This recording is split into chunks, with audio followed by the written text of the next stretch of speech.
আসসালামু আলাইকুম। কেমন আছেন সবাই? আলহামদুলিল্লাহ আমরা কিন্তু ভালো আছি। কাছে দূরে দেশ বিদেশে যে যেখান থেকে আমার ভিডিওটি দেখছেন বা শুনছেন, আশা করি আল্লাহর রহমতে সবাই ভালো আছেন। তো এদিক দিয়ে কিন্তু আমি আর কি শিং মাছ আর রুই মাছ একসাথে ভেজে নিছি। তো দুইটা মাছের বোনা কিন্তু আমি একসাথেই করে নিব। কাজটা একটু সহজ করার জন্য কিন্তু আমি এই কাজটা করতেছি, নয়তো বা আলাদা আলাদা করলেই পারতাম। তো অনেক দিন হয়ে গেছে আমার বড় বোনের বাসায় যাই না। ছেলে হবার পর একবার গেছিলাম ওর 2 মাসের সময়। তো আজকে বড় বোনের বাসায় যাব, তো ঝটপট আর কি কিছু রান্না করে নিতেছি, খাওয়া দাওয়া করে তারপর বিকালে যাব আর কি। তো যারা আমার ভিডিওটি দেখতেছেন প্লিজ একটা লাইক দিয়ে ভিডিওটি কন্টিনিউ করবেন, সম্পূর্ণ ভিডিওটি দেখবেন। ইনশাল্লাহ ভিডিওর কোনো না কোনো অংশ আপনার কাছে ভালো লাগবে। যদি ভালো লাগে, এরকম লাইফস্টাইল ব্লগ আপনাদের ভালো লাগে, চাইলে চ্যানেলটি ভিজিট করে দেখতে পারেন। যদি আমার এইসব ভিডিও আপনাদের কাছে ভালো লাগে, চ্যানেলটা সাবস্ক্রাইব করে আমার পাশে থেকে যেতে পারেন। নোটিফিকেশন অন করে রাখবেন যাতে ভিডিও ছাড়ার সাথে সাথে আপনার কাছে পৌঁছে যায়, আপনি আপনার মূল্যবান সময় বের করে দেখে নিতে পারেন। যারা এই কাজটি করে নিয়েছে তাদেরকে অসংখ্য ধন্যবাদ। তো কথা বলতে বলতে কিন্তু এদিক দিয়ে আমার রান্নাটা প্রায় শেষের দিকে। তো আমি হলুদ মরিচ যা মশলা দেওয়ার দিয়ে সুন্দর করে কষাই নিছি। তো একসাথেই কিন্তু আমি রান্নাটা সাইরে নিতেছি, ঝটপট করার জন্য আর কি, ঝামেলা করতে চাইতেছিলাম না সেই জন্য।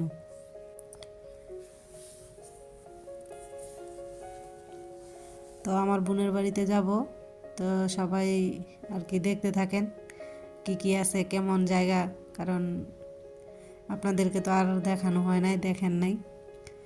তো আমি কিন্তু এই যে তরকারিতে কাঁচামরিচ আর ধনিয়া পাতা দিয়ে দিলাম, রান্নাটা একেবারে শেষের দিকে।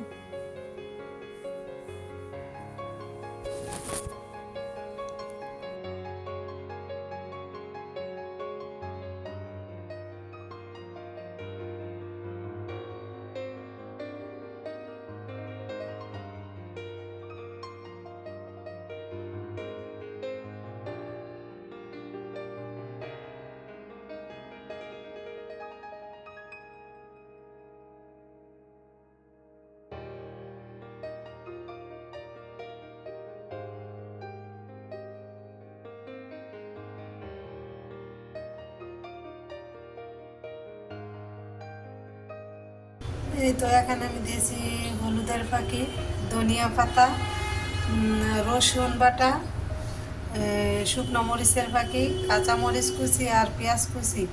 তো আমি যেহেতু একটু জাল জাল করে বড়াটা বানাবো আজকে, এখানে আমি মুসুরের ডাল ব্লেন্ড করে নিয়েছি।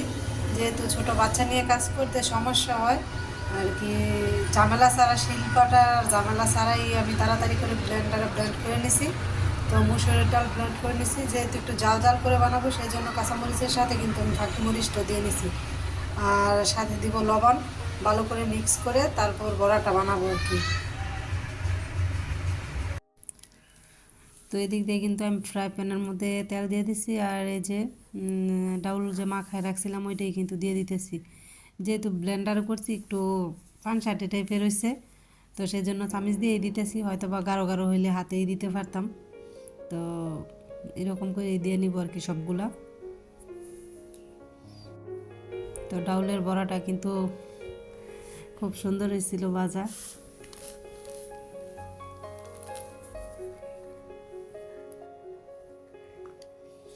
এই যে সুন্দর করে কিন্তু আমি বড়াগুলো সব ভেজে নিলাম, এখন নামাই রাখতেছি। বাকি যেগুলো ছিল ওগুলোও দিয়ে দিব আর কি।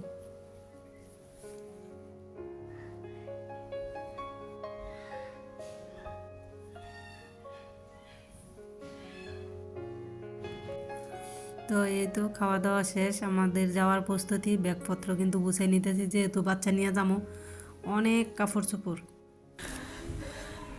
তো এই যে বোরকাটা কিন্তু আমি অনলাইন থেকে নিয়েছিলাম, আরও 3 মাসের উপর ওই আগে। তো আর কি একদিনও পইরা কোনো দিকে বেড়াইতে যাওয়া হয় নাই। তো এখন যেহেতু মেয়েদের স্কুল বন্ধ, শীতের সময় বেড়াতে যাব, তো অনলাইন থেকে কিনছিলাম। তো দেখে বলবেন কীরকম হয়েছে বোরকাটা আমার। আর এই যে এদিক দিয়ে একটা শাল, আর এই শালটা কিন্তু কাশ্মীরি শাল। এটা আমি আমাদের এই যে পূর্বাঞ্চলে বাণিজ্যিক মেলা হয়, ওই বাণিজ্য মেলা থেকে আনছিলাম। তো আমার শালটা বোরকাটা কীরকম হয়েছে বলবেন।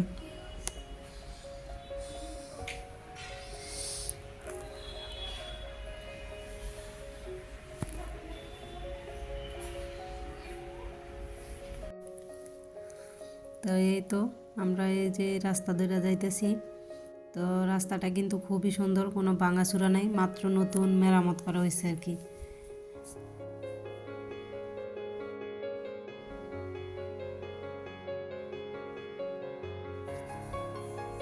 তো এই যে এটাও একটা স্কুল আমাদের এলাকার পাশের এলাকায়। তো আমাদের বাড়ির কিন্তু হিসেবে 3-4 দিক দিয়ে স্কুল মাদ্রাসা আর কি সব রকমের প্রতিষ্ঠান আছে, কোনো সমস্যা নেই। যেদিকে যাই ওই দিকেই মনে করেন ছেলে মেয়েদের পড়ানোর জন্য দিতে পারি।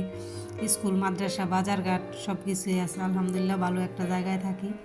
তো সব কিছুই ভালো আর কি, সব কিছু ঠিকঠাক মতো পাওয়া যায়, সব কিছুর ভালো ব্যবস্থা আছে। তো আমরা কিন্তু এই যে অটো দিয়ে আসছি, তো কাছাকাছি চলে আসছি। এখন অটো থেকে নাইমা নৌকা দিয়ে নদী পার হইতে হইব আর কি। তো আমার সব আত্মীয় স্বজন কিন্তু নদীর ওই পারে থাকে, সবার বাড়ি, আর আমার বাড়ি শুধু ওই পারে। তো এই যে সামনে হয়েছে আমার বাড়ির মেয়ে, পিছনে হয়েছে আমার ছোট্ট মেয়েটা, আমার পিছনে আছে আমার বড় মেয়ে।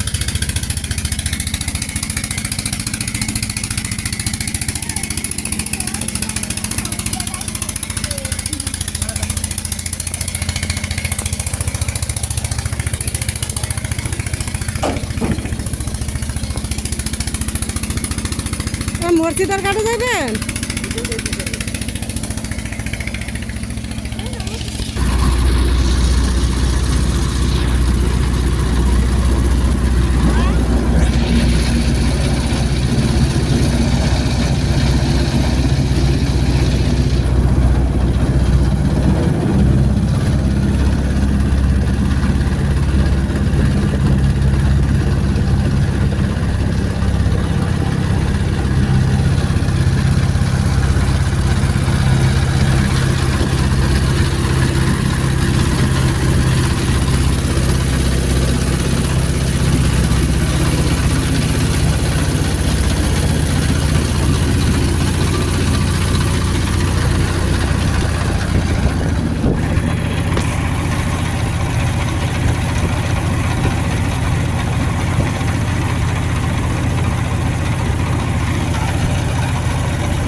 তো এই তো নৌকা দিয়ে পার হয়ে কিন্তু চলে আসলাম। আর এই যে এদিকের দৃশ্য কিন্তু খুবই সুন্দর, তো আপনাদের সাথে